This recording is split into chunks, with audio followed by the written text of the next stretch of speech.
Hi, welcome to the course. My name is Kush Sharma and I'm glad that I've got a chance to teach you the art of doing studio photography right from the comfort of your home by setting up a budget studio. Now, who am I? Well, I've been teaching photography professionally for quite a number of years now in the city of Pune in India, where I have conducted numerous workshops, different types of photography workshops for thousands of students. Also, I'm the author of two online courses right now, which are Photography for Beginners, DSLR Photography for Beginners, which is a 45 video course which teaches you the art of DSLR photography right from A to Z. So if you haven't checked out, do check out that course also. I'm also the author of Photoshop for Beginners, which is an online course in which, of course, you learn how to use Photoshop to improve your images, and these courses have been downloaded and used by numerous students, thousands of students, not only from India but from all over the world. So do check out these other courses also. But coming back to this course, why am I so excited? Well, that's because studio photography is a lot of fun, but a lot of people don't pursue studio photography because the first thing that comes in our heads when we think of studio photography are those massive commercial studios, a lot of expenses, different types of complex equipment. So all this can be slightly daunting for someone, and my whole purpose of creating this course is to get you rid of that fear, because that's not really true.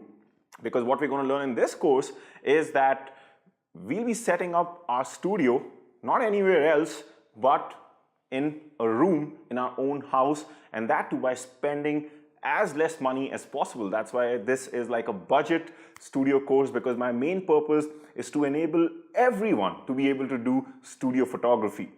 Now, of course, with a home studio, there are going to be some challenges, but we're going to look at those challenges later on in this course and we'll find a solution for those challenges. But ultimately, I can promise you that this will be a very, very rewarding hobby, or even a start to, let's say, your professional career in photography. Now, there's some things that I do want to address before we actually move on to the course, and one very important thing that I want to talk about right now is that when we start with this course, one of the things that we'll be focusing on is learning about this thing which is called a strobe or a studio light, which many of you may not have at this moment, right? So you might plan to buy this later on. Of course, when we go to the dedicated video where we'll be learning about this light, I'll also be telling you the names of some lights so that you can, probably shop around later on. But I can totally understand if you don't have this light right now. And that's another reason why a lot of people don't do studio photography, because they think that they need to have this light. So that's not really true, because you might at least have one of these. Now, these are your speed lights or external flashes, and these are relatively much easier to find, and a lot of people already have them. So the point I want to make is, if you don't have a studio light, that should not stop you from either following this course or doing studio photography, because you can also use your speed light or your external flash to at least start off with things, because what you learn in this course is these two things are really not very different. So this is the studio light, or the strobe is just a bigger or a stronger flash. So think of these two as siblings. There's the elder, more powerful sibling, and there's the younger one, lesser powerful sibling, but this can do the job. So if you have this, you can definitely follow the course, because whatever is going to apply to this light will also apply to this flash light.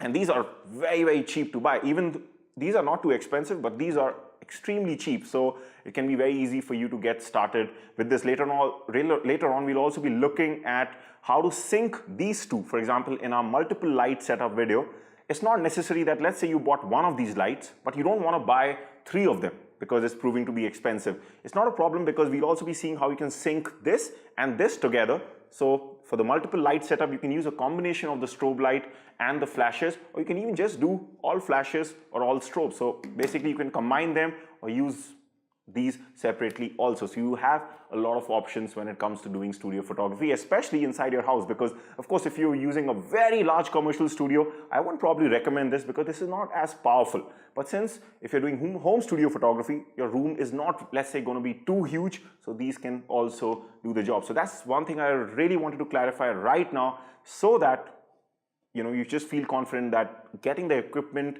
and mainly the light is not such a big challenge for you. Of course, some of you might already be having the stroke, then nothing like it, right? The second point that I want to address right now is that one of the challenges that comes when you're doing studio photography is what equipment should you buy? So it's not just about the lights, it's about different things like we'll be looking at later on, like the backdrop, the modifiers, like soft boxes and brackets and so many other things.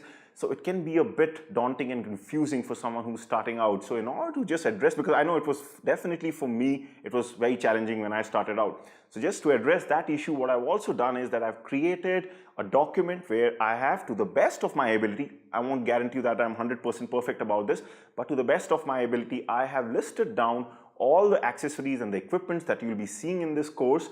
And again, I have, wherever possible, I have given the link to buy these equipments or accessories online. And let's say if you're someone who doesn't like doing shopping online, that's okay. At least you will know when you go to your physical retailer what to ask for. So that document will be very important. And you know, we put up these courses on different platforms. So let's say if you're watching this on YouTube, you can find the link in the description of this video where you can download this document from. If you're watching this on Udemy, for example, you can find it in the resources section for this video. Wherever you're watching it, somewhere along with this video, you will find the link to download that document. So do that, because it's going to make your life very easy, as you will have everything together. You'll know what to buy and from where to buy. Right, so that clears out the stuff that I wanted to communicate to you before we get started. Now I'm very, very excited, and I hope you are too. So I'm the kind of guy who likes to get straight into action. So I'll see you in the next video, and I wish you all the luck.